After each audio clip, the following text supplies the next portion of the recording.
welcome to Sports with Jacob and Colette. It is Thursday. Woo, almost a Friday. Right, we're almost going to have our Super Bowl celebration tomorrow. Well, in that Super Bowl, we're going to be breaking down everything to do with the Super Bowl. We're going to be breaking down the quarterbacks, the defense, the offense, the spread, even the coin toss. I was just going to say, don't forget that coin toss. And we're going to make sure that the ball is fully pumped to regulation. Because Tom Brady's a cheater. Tom Brady's in the house. Okay, before we get to Super Bowl tomorrow, let's talk hockey today, our favorite topic to talk about. Now, Paul Maurice used to be the coach of the Toronto Maple Leafs. I loved him as the coach of the Leafs. And what I love about Paul Maurice, which he's doing it yet again, the media was calling out his captain, Blake Wheeler, for an apparent lack of effort on a back check. Yeah. Paul Maurice was not happy about it. No, he stuck He up was for not him. having it. He's like, he has 11 points in 10 insert here games. Yeah. Why are you criticizing this guy? This guy's the hardest working player in the NHL, which I got to give him a lot of respect for being able to defend his players the way he is. Yeah, he handled the media well in Toronto, and as you know, anyone who leads a team in the GTA has a big job to do when facing cameras. And I thought he did a great job of handling the cameras as well in Toronto as the Leafs coach. But, oh well, you know, what are you going to do? Well, you being a hockey mom, though, do you feel the coaches should stand up for the players? I do, but the only problem there is, you know, once the coaches do that, and in any sport, I'll talk about soccer as well, the coaches get ejected. I know in hockey, the kids have to serve the penalty for the coach, and, you know, but sometimes things need to be defended, and why not defend your players, especially those young little 9-year-old minor hockey players out there, you know, hustling their butts off, and along comes a little Dante Caruso who does an illegal check. Yeah, maybe not defend that, but you know, you do have to defend your players, right? And do you agree? Speaking of coaches, the Sabres head coach, he's now tested positive for COVID-19. He's the second coach in the NHL to test for COVID-19 so far. So this means here we put onto the COVID-19 protocol list. Okay. And what about the Wilds? They've got a few games postponed. They've got more than one person with COVID. Or possibly COVID. Possibly COVID. Yeah. So they have, all their games are postponed to a minimum February 9th. 5 players have been placed on the COVID-19 protocol list. Okay. Now, something I want to clear up, just because they're on that list does not mean they have COVID. Right.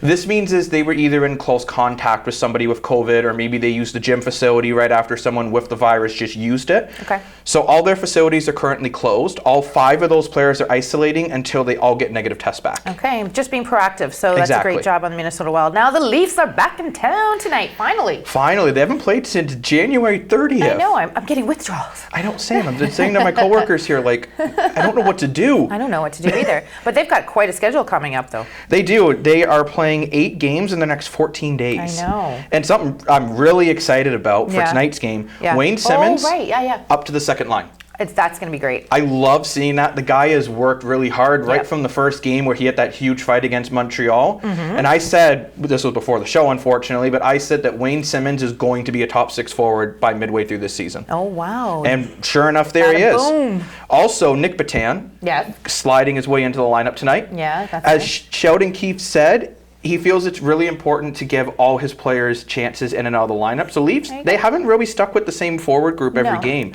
or defensive group. And other coaches have had that issue of not shuffling lines or changing up lines when they kind of needed to be done, maybe more than halfway through the season, right? And now you look at it too, with the Leafs having guys injured like Nick Robertson and Joe Thornton. If we get more injuries, we have players who have at least played this year, which I think you might see Michael Hutchinson see the net soon. Yeah, you said that. If Campbell isn't back by between January 15th to 18th, they play the Senators 3 times. I know. And nothing against the Sens. Everything against the Sens. I'm trying to be unbiased here. I'm not. I'm definitely not. The Sens are the worst team in the league currently. Yeah. I think that's a good time to try to get Hutchinson behind in the net. That's a great... see what he does. That's a great opportunity to do that, right?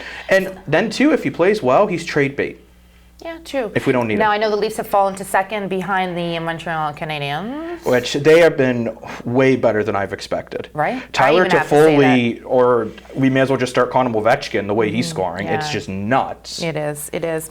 Okay, well, in other sports news, there is other sports according to Jacob and Colette, even though we love talking about our Leafs.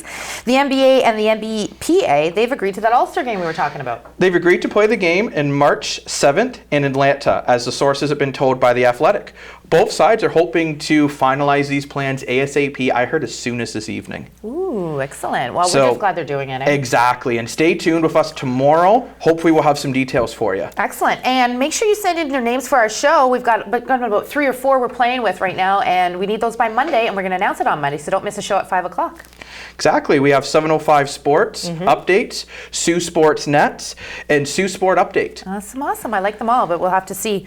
Okay. Anything else for today, Jacob? Well, just to close off the segment, I want to talk about the Super Bowl just a little bit. Yes. We're going to save the full Super Bowl breakdown for tomorrow. Ooh, but teaser. what I love seeing is the Tampa Bay Buccaneers wanted to thank frontline workers for all their hard work during this pandemic. We know that frontline workers have been going above and beyond this year. Yeah. So what they have done, Gronkowski, which he's like one of the probably the best tight end in the entire league, sent personal video messages to nurses and doctors and all frontline workers, sending them tickets to the Super Bowl game. That's awesome. Which I think that's just fantastic to see. And alongside The Weeknd, who's the halftime show, they're also going to be highlighting the frontline workers and having a standing ovation for them. I don't know if it's before the game or at half as well, but that would be awesome. Yeah, that's another little bit that we can look forward to. I think we're done for the day, Jacob. But, well, I am. Yeah, not me. My voice, it's done.